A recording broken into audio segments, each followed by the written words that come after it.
ดีบรรยากาศยามตอนเช้าๆนะทุกคนนะวันนี้บำตากะบึกกระพันเลยทุกคนเลยในหมู่บ้านชาวบ้านปูนสีเยิงพี่น้องคนจากไปในหมู่บ้านประมาณ2 คน1 วัน2 คนทุกคนผู้นึงแล้วก็เขาเจ้าก็เสด็จเหตุงานละปืบแต่หมู่บ้านนี่ทุกคนเลยเมื่อนี้ก็เขาเจ้าก็เสด็จทรงสการคนนึงก็เขาเจ้าบริเหตุงานละปืบแบบมันเป็นตามประเพณีบ้านเฮาแบบในหมู่บ้านเดียวกันหรือ2 คนจากไปในหมู่บ้านเดียวกันก็คือคนนึงต้องเฮ็ดงานละปืบคนนึงต้องบริเหตุเพราะว่าคันสิเฮ็ดวันเดียวกันกับบ่ได้เพณีวิธีทรงสการของชมเผ่าบรูหมู่บ้านปูนสีเยิงเมืองนองแขวงสวรรณเขตทุกคนตอนนี้บัมตาก็สิได้ออกแต่เช้าๆเลยทุกคนตั้งแต่6 โมงแล้วก็ไปเบิ่งกระเจ้าทำพิธีอย่างแน่พี่น้องอันนี้คือหมู่บ้านของบอมตาเป็นบ้านของบอมตาเองทุกคนเลยเพราะว่าช่วงนี้ก็ช่วงในหน้าฝนเดินทางมันก็สิลำบากแน่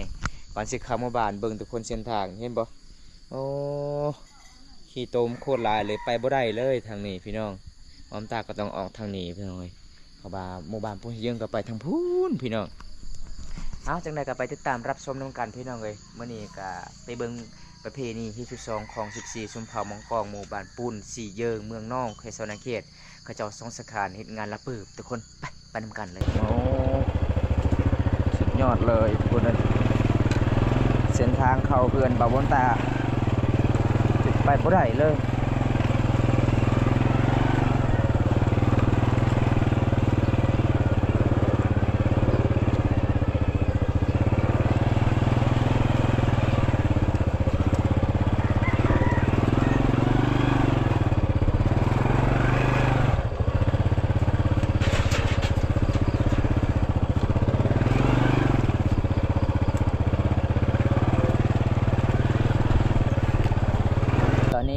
บอมตาการแสดงของหมู่บ้านปูนสีเยิงแล้วทางแวทางนี้ทุกคนเขาจะเขียนป้ายไว้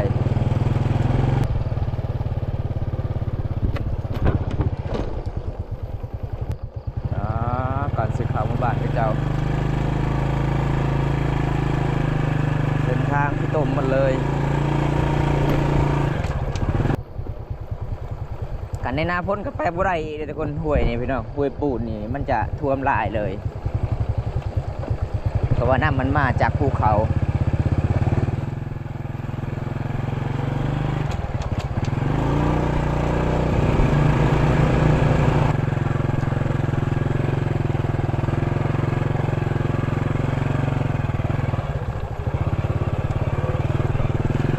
ว้าว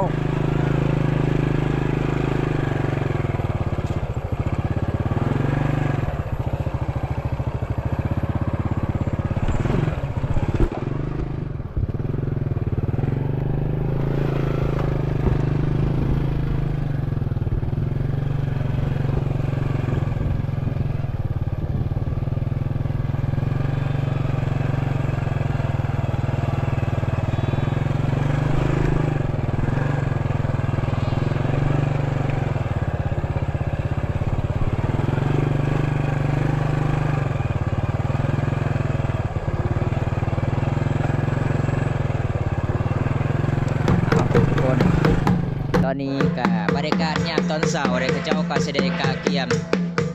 ทำพิธีตีกองกับตีคองไปพร้อมแล้วก็10 โมงมานี่ทุกคนแล้วก็อีกประมาณ10 โมงกับ10 โมงเวลาเขาก็แสดงทรงสการทุกคนเลยแบบมานี่กับคนบ่หลายเพราะว่าในหมู่บ้านก็จะมี2 คนเลยพี่น้อง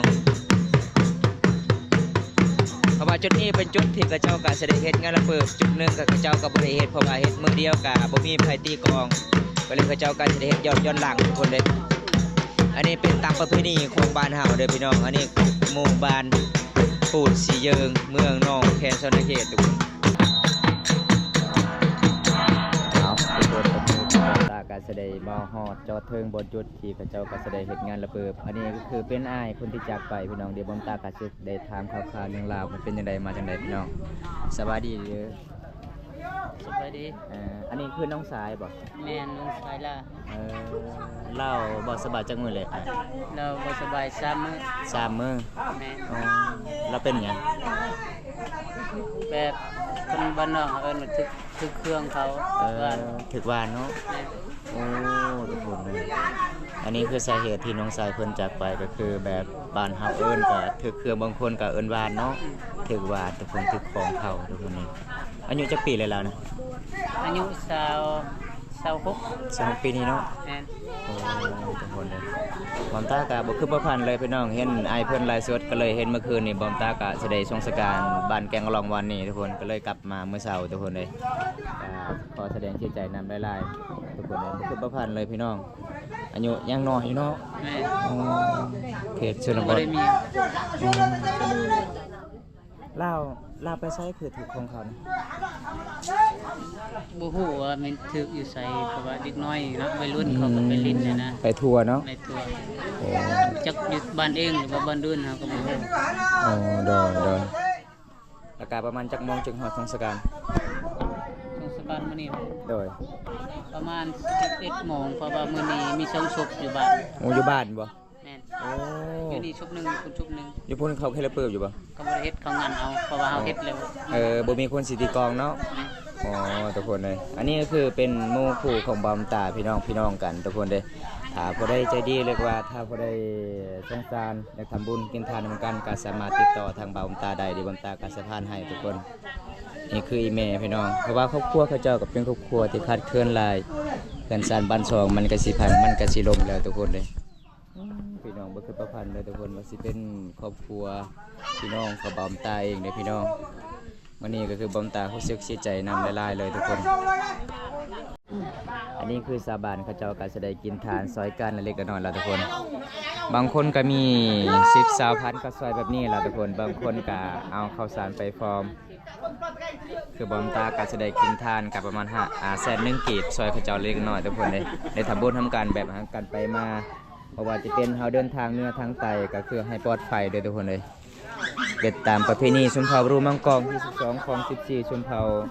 มังกรบ้านเฮาอันนี้ก็คืออยู่ที่บ้านปูนสิเยิงเป็นหมู่บ้านนอกที่สุดในตัวเมือง อันนี้เฉพาะรายชื่อเขาเจ้ากินทานนั่นนี่เนาะ แม่น โอ้ทุกคนอันนี้เพิ่นต้องจดไว้เด้อทุกคนถ้าบ่เป็นพี่น้องทางเหนือทางใต้ทางใดกินทานเพิ่นก็จะได้จดได้ทำบุญนํกันพี่น้องเอ้ยขอให้บุญการไปมาเดินทางสิ่งใดก็ขอให้ปลอดภัยเป็นตามประเพณีบ้านเฮาเป็นความเชื่อ ที่นี่เขาก็คิดได้ว่ามีเขาเลยแยกไม่ต้องไปใจเราเยอะตั้งเยอะละเขาเป็นให้เรา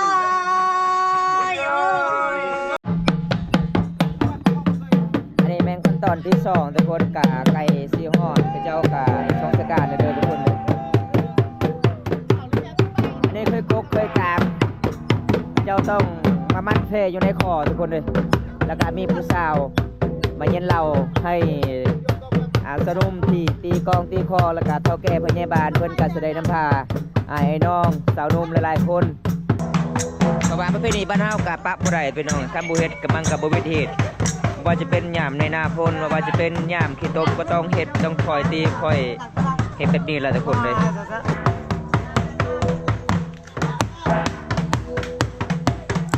เจ้าต้องอ้อมหอบนี่แล้วก็ออกเส้นทางเพราะว่า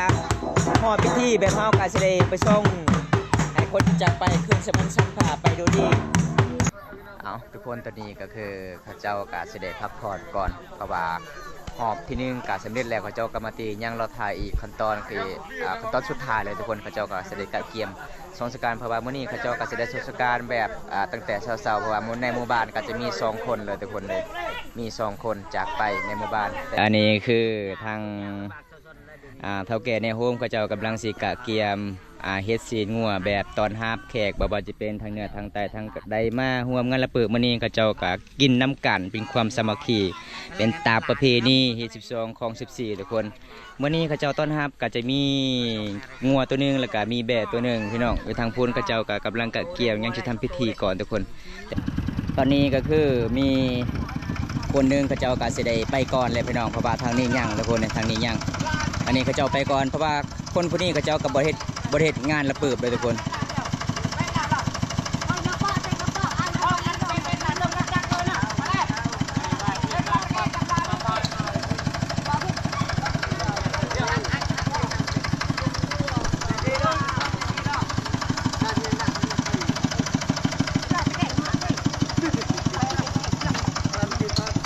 อันนี้เป็นคนที่สองนะทุกคนเป็นคนที่สองเขาเจ้าต้องไปก่อนเพราะว่า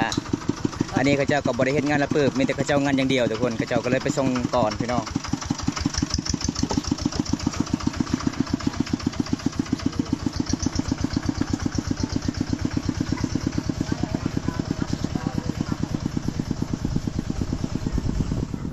เอาทุกคนทางพูนก็คือย่างเฮาก็กำลังสิทำพิธีได้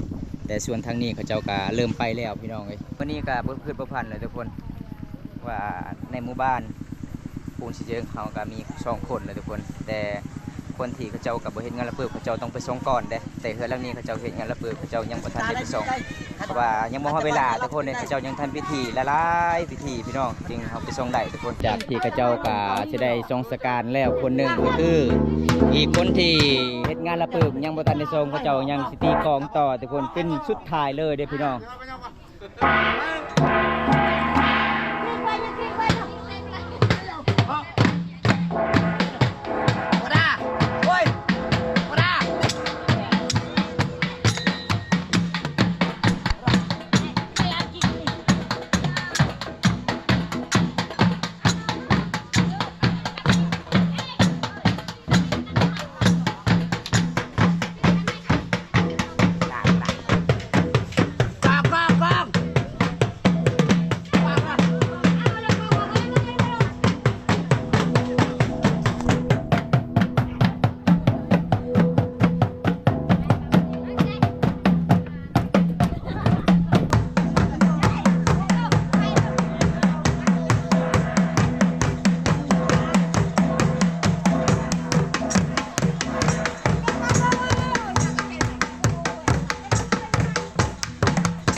นี่ก็ประมาณ 11 โมงได้เฮาก็สิได้กะเกียมไปส่งสการแล้วเพราะว่ามีคนนึงก็เฮาก็ได้ส่งสำเร็จแล้วเขาเจ้าก็สิได้กลับเพราะว่าอันนี้เป็นคนที่2ทุกคนเขาเจ้าก็สิได้เฮ็ดงานละเปิบก็คือเฮาก็สิส่งกำลังอันนี้ก็สิได้ฮอดขั้นตอนแบบเฮาก็สิได้ไปส่งเลยเด้อทุกคนเลยตอนนี้ก็คือหัวหน้าสนุนเพิ่นก็สิได้เอิ้นชาวบ้านให้เกี่ยมล่ะพี่น้องเอ้ยเกี่ยมเก็บเครื่องของไอ้หยังต่างๆมาซอยกันมันเป็นตามประเพณีบ้านเฮาที่12ของ14ชุมเผาบรูมังกรอันนี้ทุกคนหมอนะทุกคนเลยคันบ่มีเพิ่นก็คือแบบเพิ่นก็สิสวดมนต์แบบเอาเฮาไปส่งคนที่จากไปขึ้นสวรรค์ชั้นฟ้าก็คือไปบ่ได้เดทุกคนเพิ่นต้องเว้าถูกต้องตามเพิ่นเฮียนแต่สมัยแต่โบราณนี่ทุกคนเลยเอาสำเร็จเด้อทุกคนเลยตอนนี้พี่น้องตอนนี้ก็คือตระกูลหมอเพิ่นก็สิได้เอิ้นสาบานทุกคนเลยเพราะว่าเฮาก็สิได้กะเกียมแล้วพี่น้องเอ้ยเอาเครื่องเอาของอหยังต่างๆก็สิได้ออก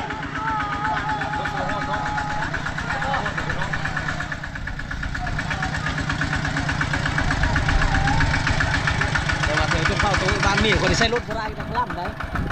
ไม่ห้ามได้บ้านได้ใช้รถได้ก็เลยตอนนี้ขึ้นเข้าตัวระบาดเลยที่วันนี้ใช้รถบ่ได้เขาว่าคลิปตัวที่นี่ก็ต้องไปทำตัดก่อนปันเนาะปันเขาตัดบัดเดียวขาดเลยก็คือวิทย์เลยถ้าตัดยังมีอีกก็คือยังมีอีกของวิทย์มีตัวไปคนพาเขาเข้าใช่ไหมรถเล็กขนาดไหนเป็นอย่างคักอยู่มีชมบ้านเป็นไรยังบอกคักแล้วคนนี้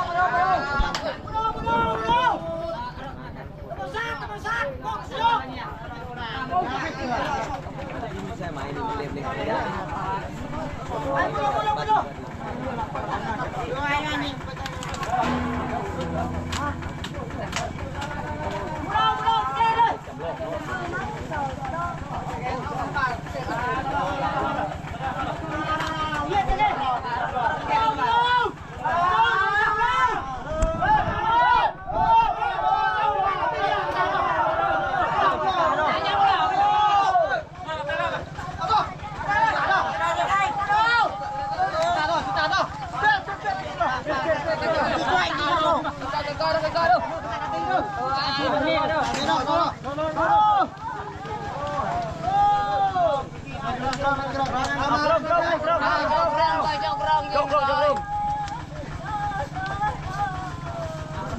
เอาทุกคนในตอนนี้มันเฮาก็สิได้เก็บเครื่องของเฮาก็สิเอาไว้ในรถอีเต้นล่ะพี่น้องเพราะว่าเฮาก็สิได้ส่งสการมื้อนี้ก็จะมี2คนเลยทุกคนจากไปในหมู่บ้านเลยทุกคนอันนี้คือทางสามหมู่บ้านเด้เขาเจ้าก็ไปส่งสการมื้อนี้หลายๆคนเลยทุกคน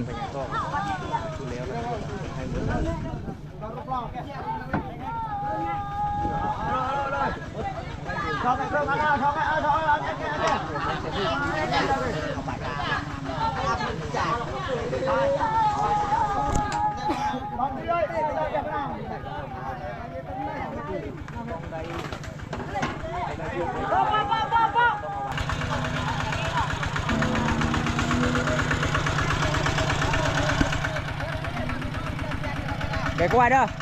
cái quay. Ờ.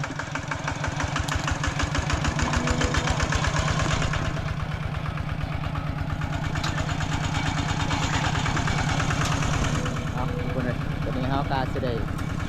ไปส่งอยู่ปราสาทแล้วเด้อพี่น้องมันเป็นตามประเพณีบ้านเฮา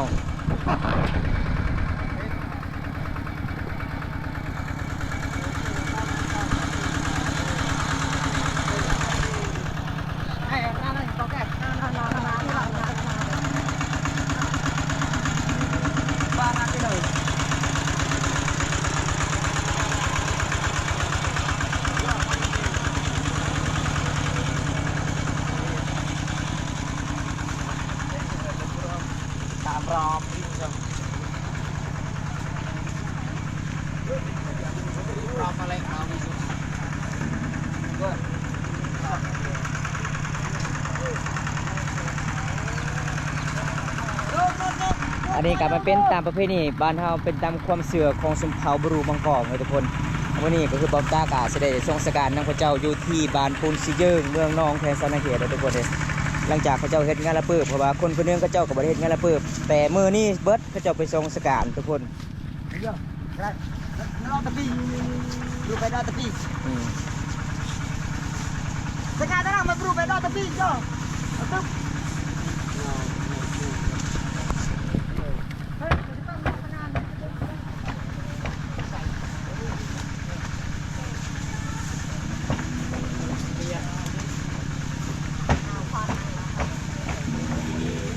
ที่ปิดเจอนังเก๊ะต่อติ๊กมูเงี้ยนะบ่อ๋อทุกคนสิฮอดจุดนี้ก็สิได้เห็นเครื่องของเขาเจ้าก็สิไปส่งอันนี้ก็แม่นบ่ได้ทุกคนติ๊กมูเลยนะติ๊กมูเลยก่อน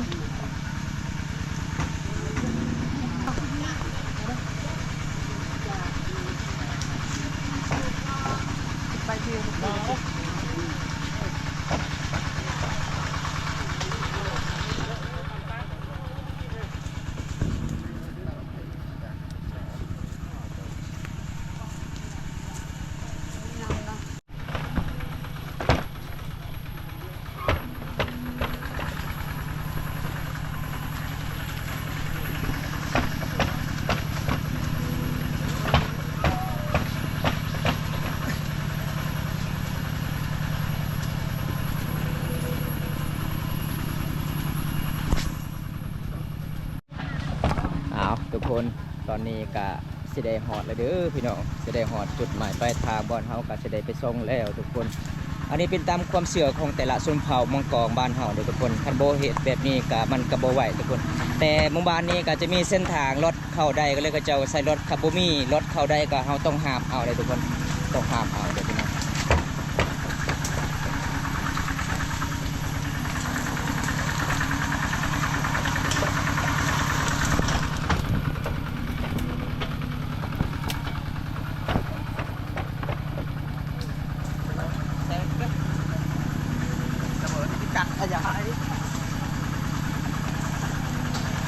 dừng ổn kìa dừng nó dừng nó lại lên nói rồi chị cá đợp à mình không phải chị đâu là nó nọ bị cái nọ về trực trực nè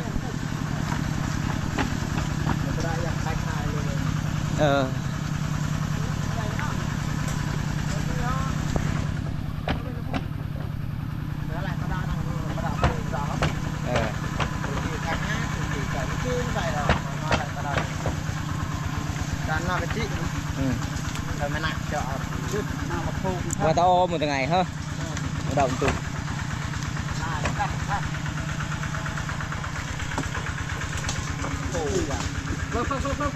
cài chưa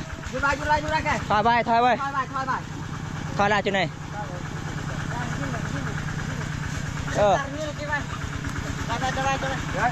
chút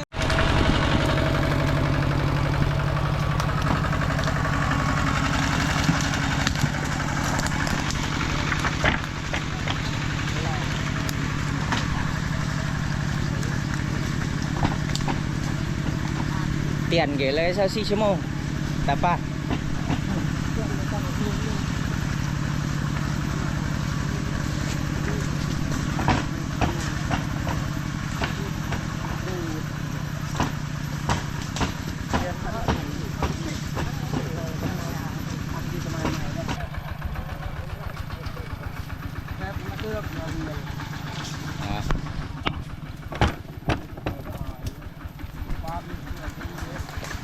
ตอนนี้ก็เสด็จมาห่อเลยทุกคนนะตีอยู่กลางกันรถกลางหมอกเหรอกลางเลยกลางรถทำไมเอาเนี่ยอ้นจอบพลุกมาเดี๋ยวเราต้องให้กลางแล้ว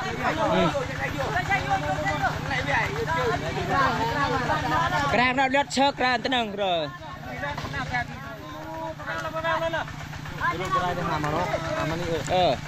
ทำนี่ยังนี่ได้อยู่ไปได้เท่านี้ประมาณนี้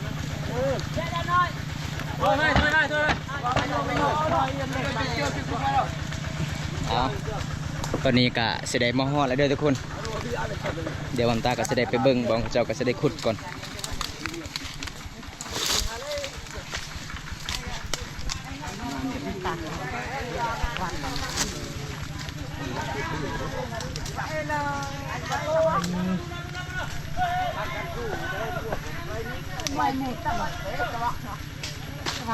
ปีเนี่ยทุกคนเลยลำบากหลายเลยทุกคนมันจะมีโคลนหลายเลยเพราะว่าช่วงนี้ก็ช่วงในหน้าพ่น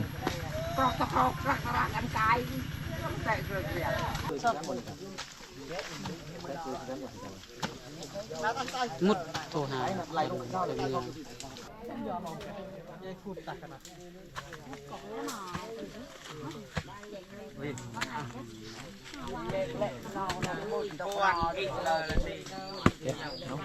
คือเราหน้าย้ำไปธรรมดาเขาดำสบาย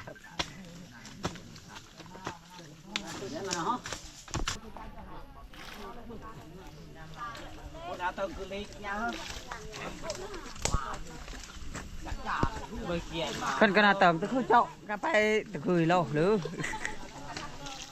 ลาวเอาว่าเจ๊ขับพาไปเนาะดูดูดูไปเลยđây ta đây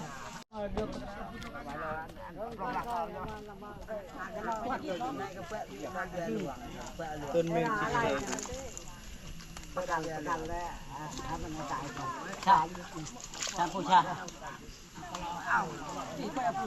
lấy đường nuông hảo đường nuông hảo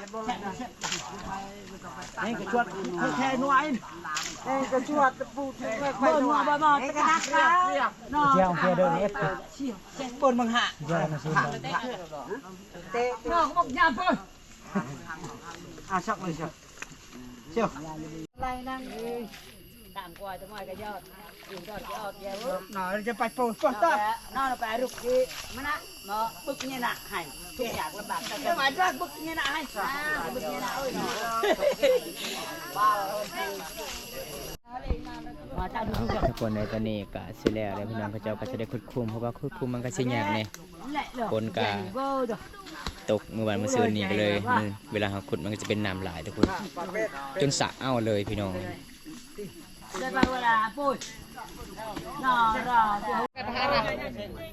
อ๋อเป็นน้ำเลยทุกคนเลยตอนนี้เขาเจ้าก็แสดงกะเกียมทำพิธีก็แสดงเอาไว้จุดนี้แหละพี่น้องเพราะว่ามื้อนี้เขาก็แสดงมาฮอดจุดหมายปลายทางแบบเขาก็แสดงไปจำคอร์ดนำดินดอนตอนยากก็คือเขาต้องไปส่งจุดนี้เลยทุกคนเป็นตามประเพณีบ้านเฮาเลยพี่น้อง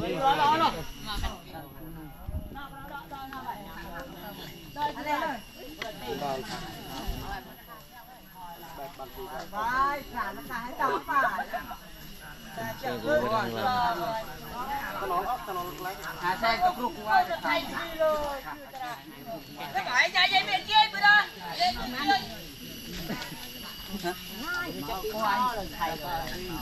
น้ำน้ำใหญ่ก็ได้น้ำน้ำใหญ่ก็ได้เลยหนาจีลองกันนะใจตักมาได้ ตอนนี้มันเขาเจ้าก็สิได้เอาไว้เครื่องของได้มาหอดจุดหมายปลายทางเลยเด้อทุกคน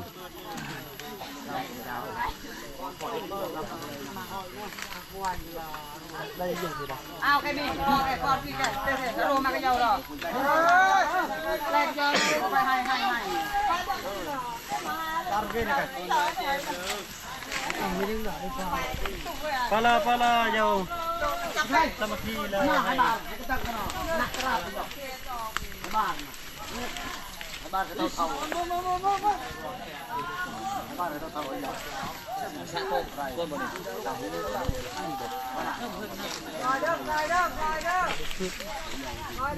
ada cerita ada Mana si ama apa tadi? Cai teh puluh. đây diệp đây coi lông đây coi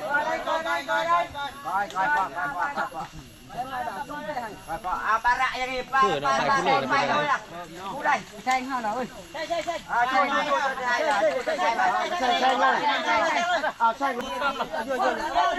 Oh, long puluh long chong pun. xanh vào nó xanh rồi mà tao ăn cháy